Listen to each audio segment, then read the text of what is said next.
Hello everyone, welcome to the FPL Wire. This is Pras and this is my Gameweek 26 team selection. I never thought I'll have two 40-year-olds and Glasner on a thumbnail, but here we are. It's Assistant Manager Week 3 and I've been on Arne's slot. A lot of what my thinking is right now is, should I stick with him? Should I move? And if I move, do I move to Arteta or do I move to a table bonus manager? So I will talk about my thinking, but I just have to say it's such a weird chip that it really depends on your risk appetite, which is why I was actually advocating to play this in 36, 37, 38, right? Because in 36, 37, 38, you know where you stand. So like if you're 10K, right? Or 8K, then you want to not have a lot of variance in your outcome. You want a solid outcome. If you're 100K, 200, 500K, then you want huge variance because you're like, who cares? Then you only go for table bonus. When you're sitting in Gameweek 26, nobody should have huge, risk variance. Like, okay, there can be a playstyle difference, but there's enough time to get lucky for anyone to finish anywhere, within reason, of course. So it's a little bit of a difficult one to actually give advice on because it really depends on what people feel. People who checked out the main pod, there were a lot of great comments on what Zoff was thinking, I was thinking, Late Riser was thinking, and it really there was no wrong answer. It's basically how we perceive the game. So I'll talk about a few things. There's lots to get through, so I will try to be succinct. So this is basically Game Week 25. I got 110 points, but that is before the hit. I had taken an 8-point hit. So net, I got 102 points. So what went well was basically the hit was amazing. Like, honestly, I like Bruno Fernandes a lot. Like, I have to say, people will laugh and go like, we told you not to get Bruno. There is a little bit of a thing of bad luck as well. Like, when I get him in my team, he gets a red card. He gets, Man United are rubbish. When he leaves my team, things are better. Like he does fine. I do fine. My FPL season was fine. Last season as well, by the way, I started with him, had a terrible start, then sold him and things got a lot better. So it is what it is. I sold Bruno, I sold Sar, and I sold Indai, who was injured. All of them blanked.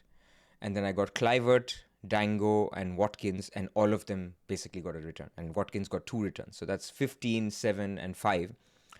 So if the -8 actually worked out beautifully. Or you can actually argue that, I shouldn't have gone down that route of Bruno anyway, and then you should have not put yourself in a position to take a hit. Also, that's correct. So I don't like taking hits. This was my 3rd and 4th hit of the season. I can see maximum one more. Now, obviously, I should not tempt fate. Injuries happen. Sometimes you have to take hits because of bad luck. But I don't think I should be taking more than 5 in the season. I normally used to take 9 or 10. But with more saving transfers and things like that, there is a case to be said that you should not be taking more than 5 hits a year. So I'm at the edge. So let's see if I get there. Hopefully, I don't need one until Wildcard, but you never know. When you're trying to navigate blank game weeks without a free hit, hits can come because your player gets injured and you have to take a hit to field 11. So we will see. Apart from him, I think Trent was quite lucky actually to get these returns. So, obviously the clean sheet was wiped out, but after he got subbed off, the goal came just before he was about to be subbed off. So there was this element of, you should be thanking your stars, but then also you can say that Trent has been close to points for a very, very long time. And so it's fine. Most people own him anyway. And then apart from him, what else? Nothing else. Salah, everyone owns. Disappointed with Bumo and Palmer, but I'm expecting good things from both of them in the next 3 weeks. All right, so moving on. Where are we with chips? So I thought first let me do this because everybody's playing chips, right? So where are we? 10% of the top 10K have played their wildcard. And if you're one of them, fine. And these are obviously numbers in the top 10K. You can basically think that it's slightly less in top 100K, but not too different. Like this is from Live FPL, by the way. They give you overall and they give you top 10K. So there's no middle. But you can assume that people who wildcard or play chips are more likely to be in the top 10K. But this is also the reality. Like, look at the jump in assistant managers. So 50% of everybody, and I would say this is true for assistant managers as well, or in top 100, 200K as well, around 50% of everyone around you played their assistant manager chip in game week 24 because of that double announcement.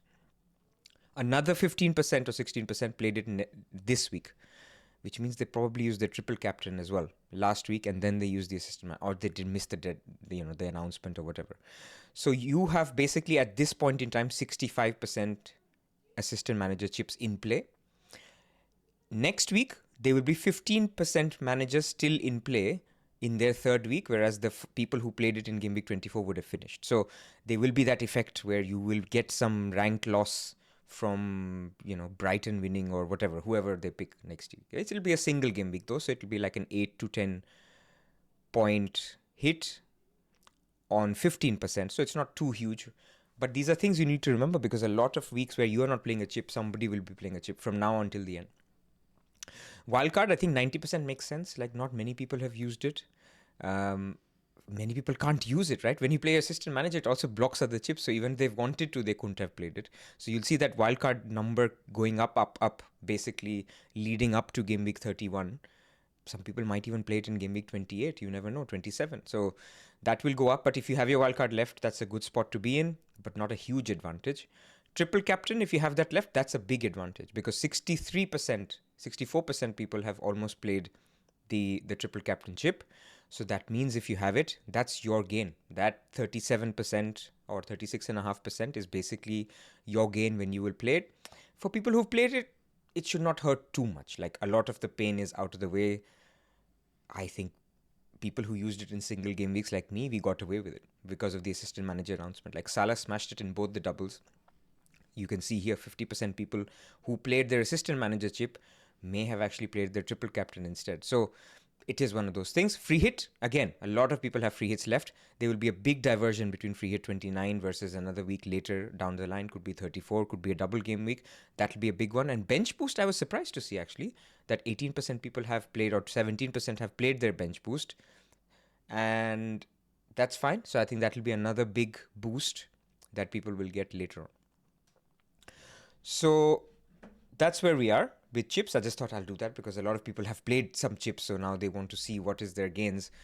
Lots of people have got wildcard, triple captain, so wildcard, free hit, and bench boost left. Everyone I see engaged Twitter.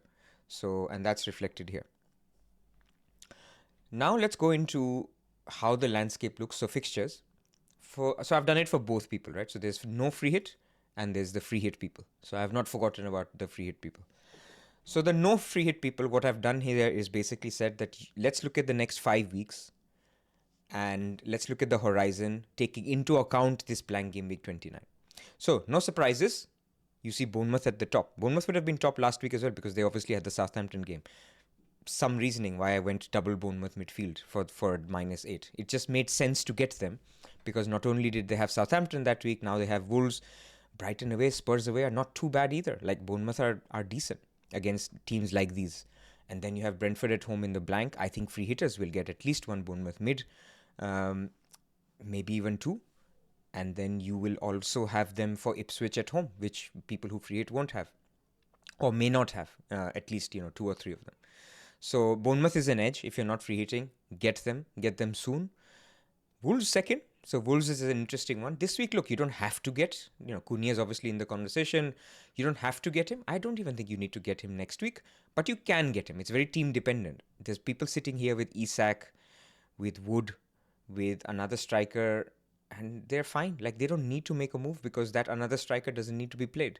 So you don't have to go there. Other people will have Ndiaye and João Pedro and go like, man, we need that money that is coming from the assistant manager like slot. I'm going to take my João Pedro up to Cunha immediately. Fair enough. So that's why Wolves is another team that has a great fixture in Game Week 29. I think Cunha will be in most free hit teams in Game Week 29. He's playing Southampton. But then if you're not free hitting, you have the advantage that you have Cunha in Everton home before that, and you have him for West Ham home after that. So good player to pick up for that. Man United has no picks, so I'm not going to talk about them.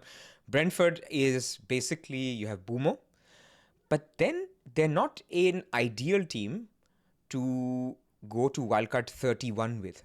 So people with, double, triple Brentford may want to think about wildcard 30 a little bit more. And what happens if you're thinking of wildcard 30 a little bit more?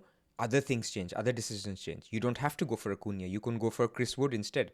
Chris Wood has Man City just before Game Week 28, and then he plays Ipswich in Game Week 29. So maybe that could be better instead of Cunha. Things like when you target Man City, Look at Man City. They play Brighton at home in 29. It's a good fixture, okay fixture, but the real fixture is game week 30. Leicester at home. So people will want to get a Haaland, but I want to get him because I'm wildcarding in 31, not in 30. If I was wildcarding in 30, I could say, do I have to have Haaland? I could just go Chris Wood, Cunha, keep Isak on my bench. I don't have to kill my team just to get Haaland in game week 29. I understand. So this is why you need to start thinking about, if you're not free hitting, are you wildcarding in 30, 31, even 32? Only people who don't have a triple captaincy chip can think about wildcard 32, because you don't have to play a chip in 32, right? You can just wildcard instead. People who have a triple captaincy chip left have to think about wildcarding before that, because 32 seems like a good week to triple captain, because Isak has 2 nice home games. So these are the things you need to think about. If you're an assistant manager, if you want to play it in game week 31, 32, 33, then you have to wildcard in game week 30. So just some thoughts on wildcard timing. Arsenal here, I think another one to talk about. Arsenal have good fixtures. Pretty much now they're good to hold. So you saw people last week getting Nwaneri, some got Trossard, people have Gabriel. This week again, you'll see people doing like Van Dijk to Saliba, or you might even see some Raya owners like Alisson to Raya. These are all moves that make okay sense. They've got 3 home games in the next 5, and the away games, Nottingham Forest should sit back. I mean, they're good, but you can target Arsenal if you wanted to, if you're not on a free hit. So these are now the free hit guys. So what I've done here is use the scout ticker. I've removed game week 29 from here. So who do you need to target? I think if you're free hitting in 29, you don't want to be wildcarding in 30 and 31. So you need to be going all the way through. Now I would have added 33, 34 here as well, but the picture is not clear there. So all you can do is right now think about your team until 32, because you're not wildcarding. So your strategy is basically, if you don't have Mateta, get Mateta. If you don't have Munoz, get Munoz. If Eze is fit, Eze is a little bit patchy with his fitness, so one to watch. But you want to get your triple Palace. That's your edge, because they play Ipswich at home in 28 and they play Southampton away in 30. I guarantee you a lot of people will have maximum 1 Palace for that. So if you have to have triple, that's your edge. Newcastle. Now Newcastle is not really an edge because their fixtures are bad, right? They just played Man City, then they have Liverpool away in 27. From 28, or even after from 30, you can basically load up, or you have to basically load up on Newcastle, because not only will they double in 32, they will also probably or possibly double in 33. So something to think about. Now, just because you're free hitting doesn't mean you ignore some of the picks that we've just talked about. Bournemouth is one. So I just said that people who are not free hitting in 29 guys target Bournemouth. Well, don't let them target Bournemouth. You should also get 1 or 2 Bournemouth. It's not the end of the world. Their fixtures are good regardless. Just because you'll have them on free hit should not preclude you from going for them.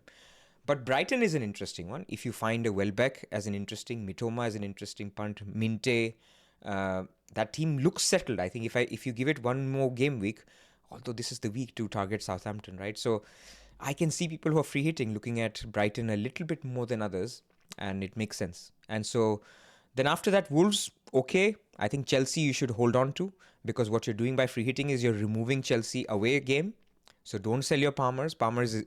Look, if you're free hitting, what is lovely is Palmer is home to Southampton, home to Leicester, home to Spurs, away to Brentford, home to Ipswich. These are 5 fantastic fixtures. Like, I would be not only buying Palmer, I would try to even get Nkunku. Like, again, TBD whether he's in the team. It's a little bit of a punt. I'm suggesting you wait a couple of weeks, which is basically the Aston Villa game and the European game, and then see. Actually, they don't have a European. You'll have to punt on for Southampton. But Palmer, definitely keep. Liverpool, hold on to. People will start selling their Liverpools, or people don't have a Liverpool triple up. Like people like me who are on slot, they don't have a third Liverpool. Home to Southampton, beautiful. So if you can maybe hold on, see if Gakpo is fit. Like, you don't have to urgently sell him. These are things that people need to think about if they're on free hit 29. So that's enough generic advice. Now let's come to this week.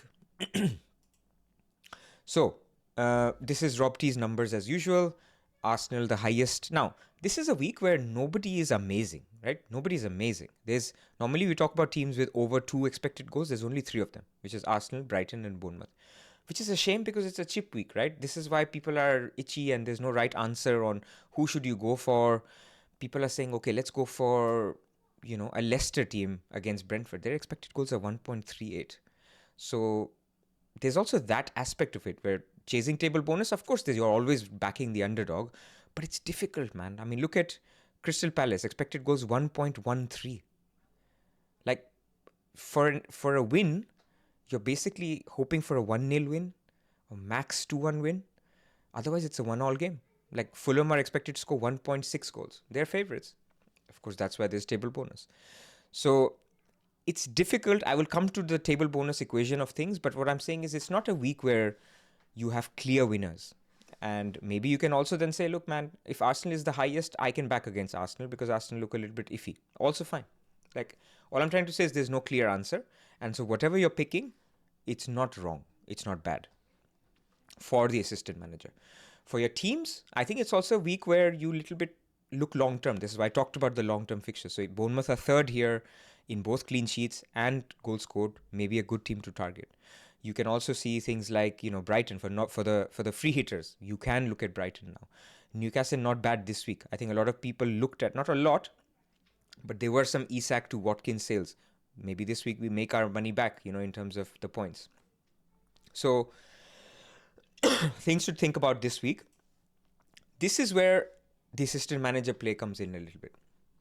So you need to basically look at these percentages and look at it really hard in terms of which manager do I want to back, taking into account that, of course, in the case of like Ipswich, there's a 26% chance of winning the table bonus, the 10 table bonus. But then there's also 49% of chance of getting 0 to 1 point. So let's say they lose 3-1, 2-1, that's a 1-pointer. They lose 2-0, that's a 0-pointer. That's what you have to balance. And that's why the next chart that I'm going to show you is really amazing to show you that. But essentially, to summarize on this slide, Arsenal are the markets say like the 91% odds to give you a 4 to 9-pointer. Because if it's a draw, and if it's a win, like a 2-0 win, that's 10 points. So 1-0 win is a 9-pointer. So that's where we are. You need to find your way in there. Crystal Palace, again, win odds 26%. Fulham expected to win 46%. So between Ipswich and Fulham, for example, if you're debating, Crystal Palace is less likely to lose than less likely to lose than Ipswich, but Leicester a little bit more likely to win. So it really depends on what you want to do. These are 1%, 2% things. I don't think there's anything to separate between Ipswich, Crystal Palace and Leicester. And I would even say there's nothing to separate Arsenal. And I'll tell you why. So this is a really nice chart. It's on Blue Sky. It's from Guy McComb on Blue Sky. And he's basically taken Rob T's numbers, so the numbers you've just seen, and he's presented it in a box plot. And the box plot, basically what it does is, you see here on the x-axis, the team, so Arsenal, this box that you see, the dark box, so the dark orange box, is a 25 to 75% probability. So Arsenal's 25 to 75% probabilities, they score anything from 8.5 points to 10.5 points. And the mean is the one that Rob T shares, which is basically, I think, 8.7 or something like that.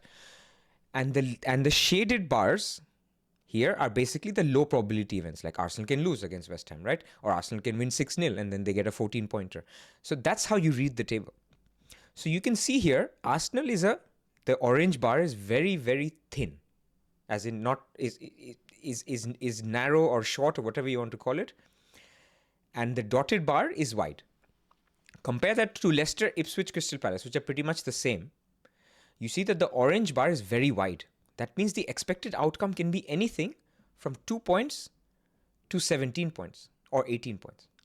But the mean is actually exactly the same or almost exactly the same. So if you did this, if they all played these games 100 times, Arsenal score about 8.5 points, Ruud van Nistelrooy or Leicester score about 8.2 points, Ipswich score about 8.1 points, Crystal Palace, Glasner scores about 8 points. So there's not much in it at all. It's about how much of a thick skin do you have that the actual outcome, we talk about floor and ceilings.